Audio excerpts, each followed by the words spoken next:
So there you have it. If you've kind of like run out of ideas what to do in at the weekend, you know, there's some great stuff for you to go watch a musical, experience some fun game stuff, and as well as an expo, wedding expo for those of you getting married. Anyway, we're talking about diabetes. It is World Diabetes Day, and we spoke to Professor just now about, you know, why this disease happens, why is it so prevalent in Malaysians, and, you know, it's because of the food and the lifestyle. But now we have here, you know, someone who is actually suffering from diabetes and his parents. So we'd like to say good morning to Brian Ashwin. Yeah. And we've got his mom and dad, Nathan and Irene. Welcome to the show. Thank you. Yeah. So it's World Diabetes Day. You're 15 years old, right? Yes. So when did you find out that you had diabetes? When I was 8. How did you find out? Well, my mom found out I had diabetes. Okay, yeah. And mom, how did you find out? Okay.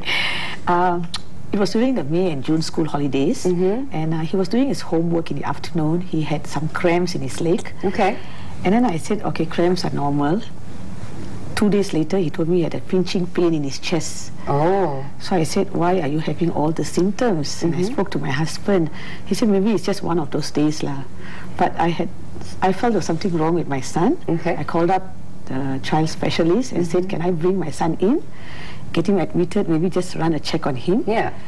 And the doctor said, okay. So I admitted him to the hospital. They did all the tests. His heart is okay, his blood test, everything is okay. There is no problem in anything. So I told doctor, if there's no problem, why is my son getting cramps? 2 days continuously, and on third day he had a pinchy pain.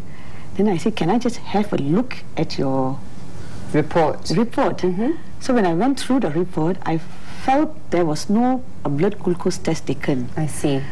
Why, I don't know, but I told the doctor, why didn't you do a blood glucose test? He told me, you don't have to do it, Irene, because he's a kid. He's not an adult. But I said, no, can you just do it for me? I really insisted him on doing it. I was just lucky you did, yeah. So he told me, okay, fine, since you're insisting me, I will do it. So he took a urine test on my son before doing the blood glucose test, and he found out there was 3 units of sugar in the urine, which a kid should not have. Okay. So that made him a bit worried. And when he did the blood glucose test, my son's sugar was 27. That's very high. That is very bad. Okay. Very bad. Actually, for a kid, it should just be a normal 4, 5. I see. I see. Even for an adult, it shouldn't be 27. And he realized that if I didn't bring Brian in on that day, and I left him for 2 or 3 days, Brian can go into a coma. Oh dear. Yeah. Okay. So, you know, it's very good to actually be very aware of these things. You know, even when your kids say that, you know, you've got a pain here or pain there, that it's just not something to overlook. Nathan, what was your reaction when you found out that, you know, he had diabetes at such a young age? Yeah, actually, I'm very sad on that part. And I looking, getting the doctors and what's supposed to do next, you know, so that I can get prepared. So to getting better the things, you know, so to make myself steady. I see. Now, Brian, you're 15 now. You just celebrated your birthday Wednesday. Happy belated birthday. Thanks. Did you have a sugar-free cake? No. You had a normal cake with sugar on it? Yeah. Okay. Probably he's allowed a little bit, right? I don't know. One piece of cake. Okay. So just take one piece too. I see. Okay. So at the age of 8, did you understand what was going on? Were you worried, or, you know, I mean, any 8-year-old boy, you know, would be so carefree and everything, and now you had to go through tests and this and that. Can you remember what was going through your mind at that time? At that time, I didn't know what was diabetes, so yeah, I was just like normal as usual. Okay. But now that you're a lot older and you're a teenager, coping with it, you know, does it stop you from leading a normal life? No, it's just the same. Okay. In terms of the food you eat and everything, I mean, like, you know, do you have to, you know, when you go to school, when you hang out with your friends, you have to like think twice about, okay, I can't have that ice cream, I can't do this, I can't do that. Yeah. Okay, so it's already normal for you. Yep. Okay, and as parents, I mean, what are the challenges that you go through? Irene first. Okay. If you're taking for a function, and I have to make sure that if I'm going for a wedding function, and normally wedding functions, the dinner is a bit delayed. So I'll ask Brian, do you want to have dinner earlier at home? Because if you don't have your food on Yes. time, then... And then if he gets hungry, and if he doesn't have his food, maybe he can have a rebound of his sugar level. Oh, his wow. sugar level can go, maybe if it was 5 at that moment, and he doesn't eat, it can either go high, and it can go down and go back high. Okay. So I'll always ask him, do you want to eat first? Or are you okay? You can wait until that time. If he says it's okay, I might go for that function.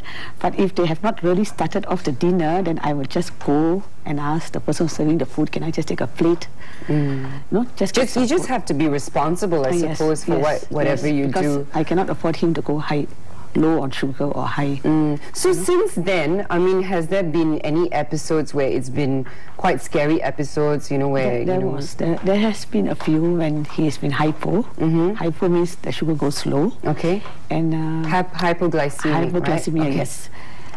For Brian, earlier he didn't realize, because when he was still growing up, Sure. it was going, but now he can feel when his sugar is going low, he can feel he's sweating and shivering, and So feeling that's when you hungry. need the food Yes, that's when he intake. needs. So he needs to see. take the glucose tablets first to bring up his sugar. He knows what to do now. Okay. He jabs on his own. Even when he was 8 years old, he didn't want me to jab. He didn't trust me. Are you serious? Yeah, so he told me, never mind, I will do it on my own. Such a brave boy. Yeah, so he was already on the pen, Novorapid, and he was jabbing on his own. He jabs 4 times a day. Till today? Till today, yes. Oh, wow. So he has Okay. to check his blood But for glucose. you, it's like normal already, isn't it? Yeah. For him, Very it's like interesting. normal. Navin, what about you as a dad? The challenges that you face, in terms of his medical and all that kind of stuff. Yeah, the blood glucose test, the box itself, the freestyle and all that, have to make sure that he have 1 month, 4 box. So I have to prepare that thing. Okay. It's quite expensive as well. Yeah, I was just about to ask you And about also that I always remind him that emergency pack. So if you feel a hypo or feel shivering like that, you should take a glucose sweet first, then 10 minutes later you check. So this always I remind him that. Okay, okay. That's I mean, that's the challenge that you have to go through as parents, isn't it? So, I mean, being someone with someone having diabetes, it's a lifelong disease. It's not going to to end or anything like that. People normally relate it to obesity, but you're a lanky, very slim, fit-looking young boy. I mean, how does that happen, or is it a rare case? I think in type 1 diabetes is more to pancreas. I see. Pancreas is type 2 is the lifestyle.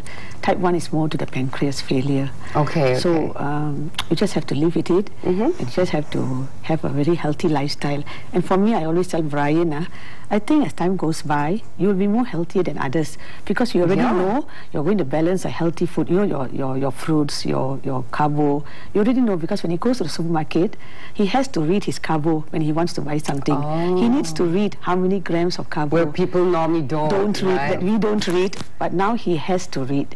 He has to read every time he buys something, or he buys a food, or he eats something. He needs to know how many grams of carbo. Sure. So you'll be a very good nutritionist next time. Do you have a career in mind that you want to do when you finish school? Yeah. Which is? I want to be an engineer. Oh, cool. Yeah. What do you want to build? I'm not sure yet. Okay. Well, thank you very much for coming and sharing all this with us. Thank you, and happy belated birthday again. Okay, thanks. Thank you very much. Thank you very much. We're going to go for another very short break, but when we come back, this is what we have for you on Bella Weekend. Stay